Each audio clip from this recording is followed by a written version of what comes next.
Salut à tous, Jean-Pierre de teamtennis.fr. Allez, on se fait un entraînement là sur le coup droit, là pour ceux qui ont suivi les vidéos. Il y a quelques vidéos, j'ai fait une vidéo où je disais que j'essayais de modifier mon coup droit un petit peu avec pour objectif trouver alors plus de relâchement, moins forcé, d'accord, moins mettre de muscles là en frappant dans la balle. Donc moins forcé à l'impact, plus de relâchement et donc j'essaye de mettre plus d'amplitude quand je veux faire un plus grand geste quand je prépare. Alors c'est pas pour autant que je vais faire un geste avec une amplitude immense, d'accord. En coup droit, il commence à y avoir beaucoup d'amplitude. Quand on prépare, on fait passer la raquette au-dessus de la tête. Moi, c'est pas mon cas. Je vais quand même faire passer le tamis juste au niveau de la tête. Je vais pas passer plus haut. Donc, de ce côté-là, c'est pas monstrueux. Et il y a beaucoup d'amplitude en coup droit. En fin de préparation, on se retrouve par ici en voyant les cordes, en fait, de ce côté-là. Donc là, dans ce cas-là, on peut dire aussi qu'il y a beaucoup d'amplitude. Et moi, je vais pas aller jusque-là. Je vais faire passer, clac, corde au niveau du visage et en arrière. Je ne vais pas aller plus loin que ça. Donc en fait, les cordes ne vont pas dépasser de ce côté-là. On n'est pas sur un coup droit qui a une amplitude monstrueuse. Mais étant donné que j'ai un coup droit qui a tendance à être un petit peu court de temps en temps, ben juste en faisant ça, il y aura plus d'amplitude.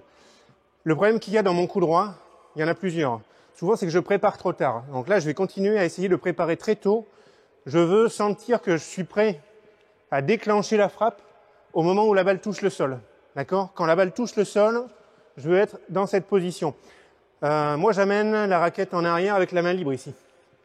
Clac, ça permet de se relâcher avec cette main. Ça permet d'être sûr qu'on va bien mettre les épaules de profil, etc. Bon, c'est intéressant, ça je vous le conseille.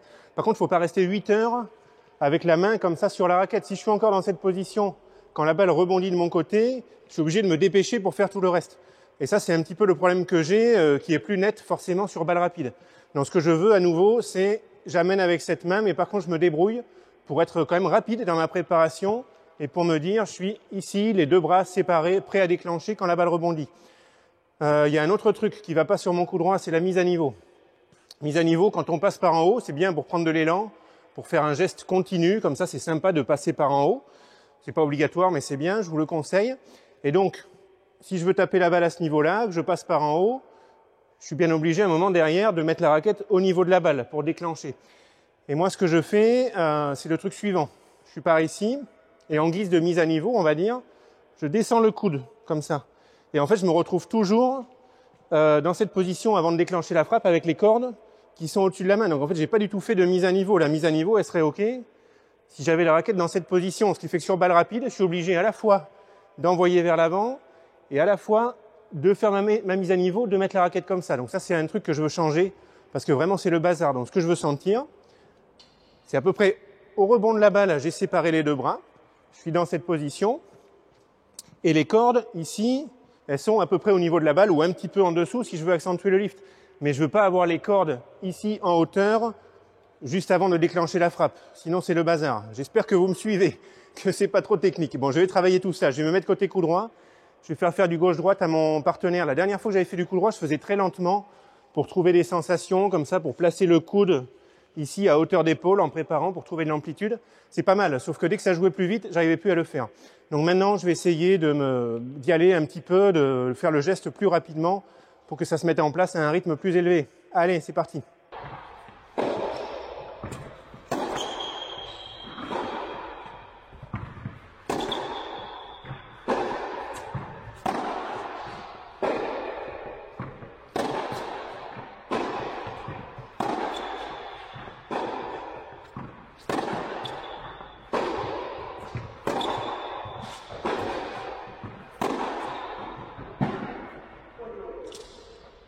C'est mieux.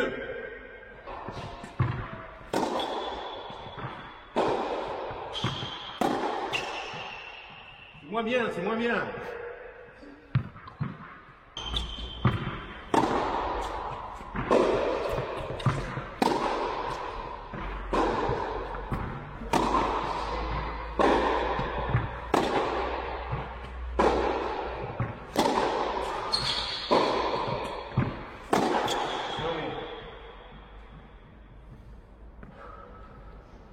J'avance pas assez, la balle est un peu lente et je vais pas la chercher vers l'avant.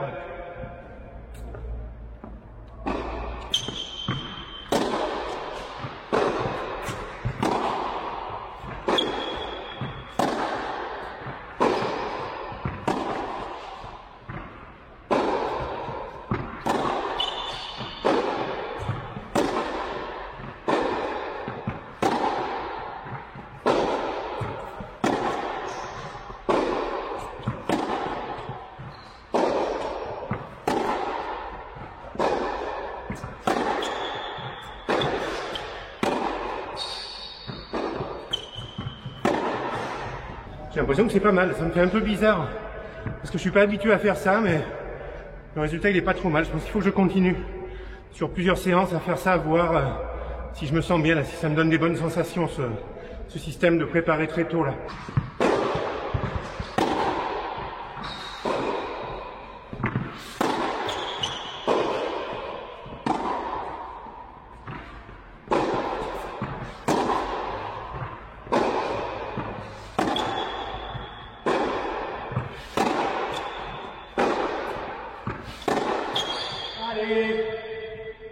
Faut vraiment que je fasse attention de ne pas me retrouver bloqué à mettre un temps d'arrêt comme ça en fin de préparation.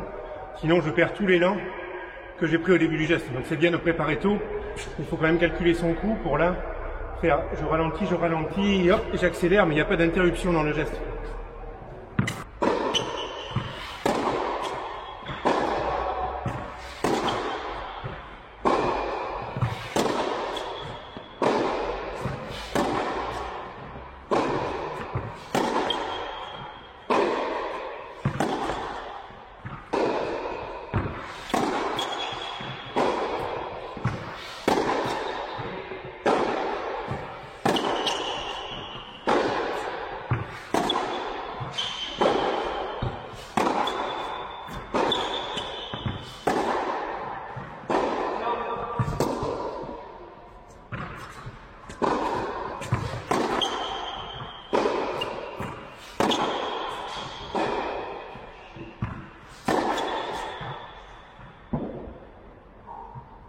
Oh, c'est mieux.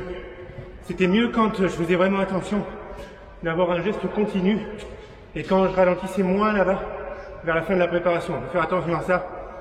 Je reprends mon souffle là. C'est pas la peine de préparer non plus super tôt et de se retrouver un moment à attendre la balle parce que ça va casser tout le rythme du geste. Bon, c'est pas encore parfait au niveau des sensations, mais je vais continuer comme ça. Toujours pareil sur les séances à venir, les amis, à suivre. Bon tennis à tous et à bientôt dans une autre vidéo. Allez, ciao!